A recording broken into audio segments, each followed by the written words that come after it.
ಮಂಗಳೂರಿನ ಒಡ್ಡೂರು ಫಾರ್ಮ್ಸ್ನಲ್ಲಿ ನಡೆದ ಪ್ರತಿಷ್ಠಿತ ಐಎಂಎಸ್ಸಿ ಆಫ್-ರೋಡ್ ಟ್ರೋಫಿ 2026 ಸ್ಪರ್ಧೆಯಲ್ಲಿ ಕೊಡಗಿನ ರ್ಯಾಲಿ ಪಟುಗಳು ಅದ್ಭುತ ಸಾಧನೆ ಮಾಡಿ ರಾಜ್ಯ ಮಟ್ಟದಲ್ಲಿ ತಮ್ಮ ಛಾಪು ಮೂಡಿಸಿದ್ದಾರೆ.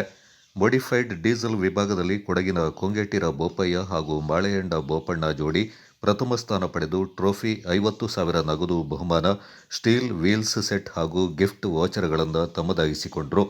ಸಾಹಸಮಯ ಟ್ರ್ಯಾಕ್ನಲ್ಲಿ ಇವರ ಅಚ್ಚುಕಟ್ಟಾದ ಚಾಲನೆ ಎಲ್ಲರ ಗಮನ ಸೆಳೆಯಿತು. ಇದೇ ವೇಳೆ ಮೊದಲ ದಿನ ಜೂನಿಯರ್ ವಿಭಾಗದಲ್ಲಿ ಟಿಎಂ ಪೊನ್ನಣ್ಣ ಮತ್ತು ಅಮನ್ ಅಪ್ಪಚ್ಚು ಜೋಡಿ ದ್ವಿತೀಯ ಸ್ಥಾನ ಪಡೆದು ಕೊಡಗಿನ ಮತ್ತೊಂದು ಪ್ರತಿಭೆಯನ್ನ ಮೆರೆದರು. ಈ ಕ್ರೀಡಾಕೂಟದಲ್ಲಿ ಮೊದಲ ದಿನ stock diesel, stock petrol, SUV open, Jimny, masters, Thar 2020 ladies ಹಾಗೂ ಜೂನಿಯರ್ ಸೇರಿ 8 ವಿಭಾಗಗಳು ನಡೆದು ಎರಡನೇ ದಿನ ಮೋಡಿಫೈಡ್ ಡೀಸೆಲ್, ಮೋಡಿಫೈಡ್ ಪೆಟ್ರೋಲ್ ಮತ್ತು ಓಪನ್ ಕ್ಲಾಸ್ ಸೇರಿ 3 ವಿಭಾಗಗಳು ಜರುಗಿದವು. ಹೀಗೆ ಒಟ್ಟು 11 ವಿಭಾಗಗಳಲ್ಲಿ 140ಕ್ಕೂ ಹೆಚ್ಚು ಸ್ಪರ್ಧಿಗಳು ಪಾಲ್ಗೊಂಡು ರೋಚಕ ಪೈಪೋಟಿಗೆ ಸಾಕ್ಷಿಯಾದರು.